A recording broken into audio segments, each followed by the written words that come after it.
Today we're gonna be doing this first page of this book. It's called Coding. It says, "What is a coder?" Ibrahim, do you know what is a coder?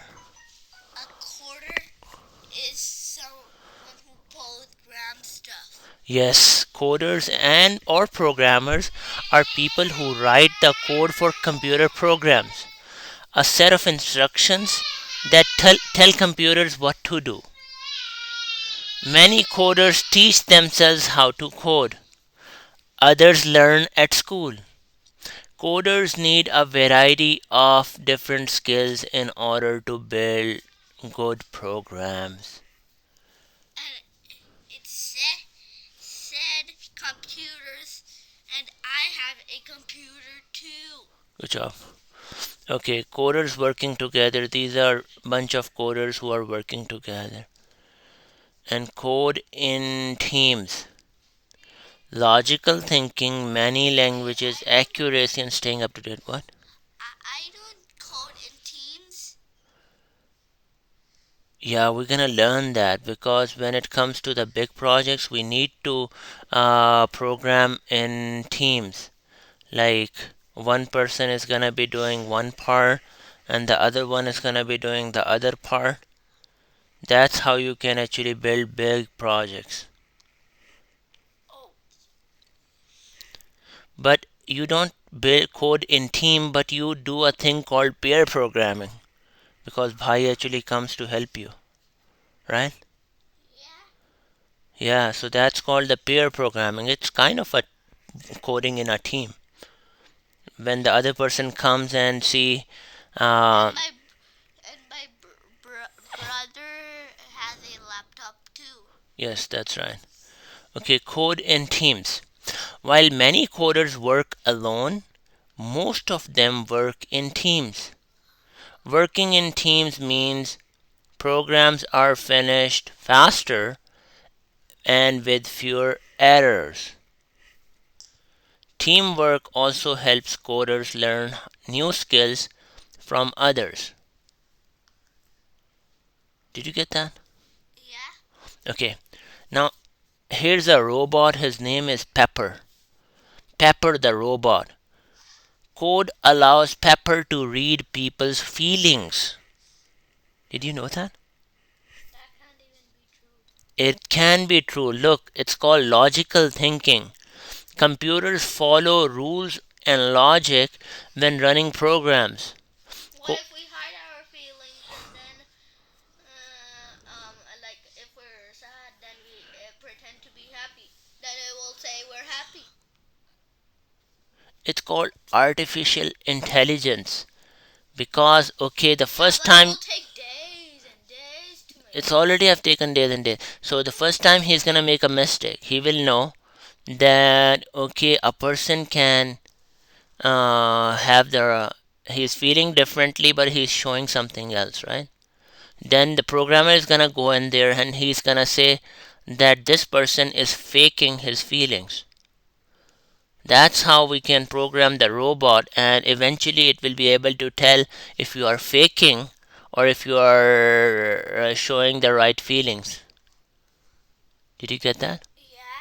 That's how it can read the people's feelings. Isn't that amazing? Yeah. Yeah, you can actually have a robot which can look at other people. Like we have a robot in block. Yeah, but that does not have, we didn't teach him how to read people's feelings. Yeah. And Ibrahim, it will take days. We will have to disassemble it. We will have to put new batteries.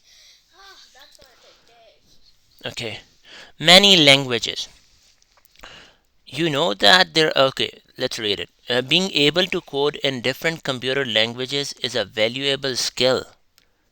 It is important for programmers to keep learning new coding languages in order to create modern programs. So, later in the book, we will see that there are so many languages. I will show you. Here are some examples: Java, Python, PHP, Basic, C, Scratch. These are all different. Hey, I used this one. Yeah, Scratch. It's called Scratch. No, I used PHP. Don't just make up things. How did I make up this? No, he used scratches. Yeah, both of you just use Scratch. So that's a programming language, right? Okay, creating code. What's scratch? Scratch is where you actually drag and drop the coding elements like that. Okay, creating code. So normally when I write the code on my computer, it looks like this. This is Which one actually you use? Scratch or what? this is one of the languages I use. It's called HTML, and it's a combination of HTML and JavaScript. Okay, staying up to date. You know, Ibrahim, you can't just learn one language and be done with it. You gotta keep learning. That's what they're saying. Technology is constantly changing. Coders must stay up to date with the latest programming languages and techniques.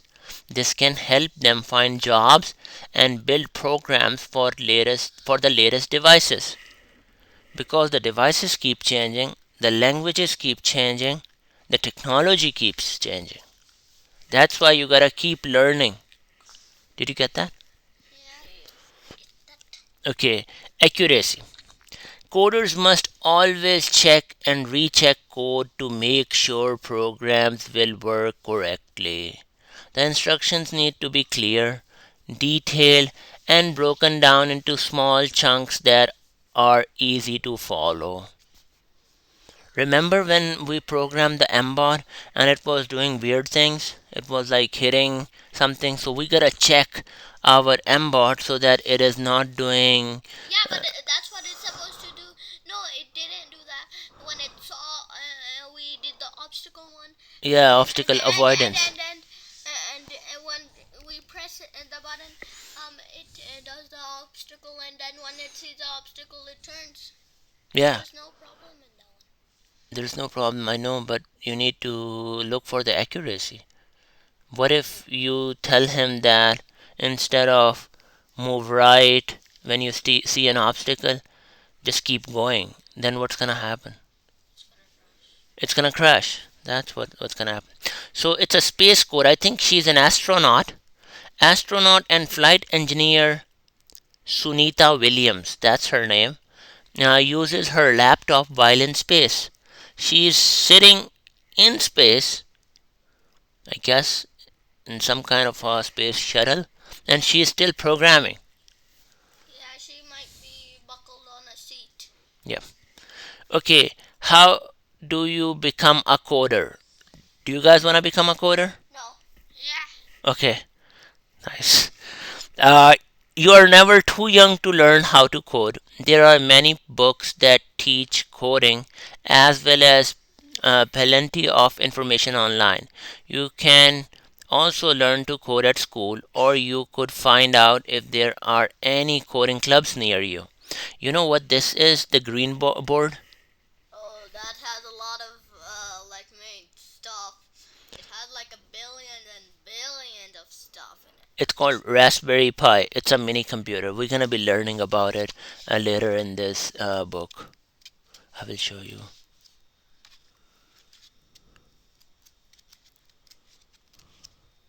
Oh, here. Here's the Raspberry Pi. We'll learn in a lot of details about this board. Here's another one. The blackboard is called the microbit. It's used in schools to teach coding. We're gonna be using both of these boards. They are the microcomputers. Like this Raspberry Pi is literally a microcomputer. It can replace the real computer. Instead of using your Is there big any laptop. differences What difference? from the Raspberry Pi and that one? Yeah, there are some differences. This is Are a they big differences or small differences? what? Yeah, it is recorded. Okay, that's all for today, guys. Thanks for watching.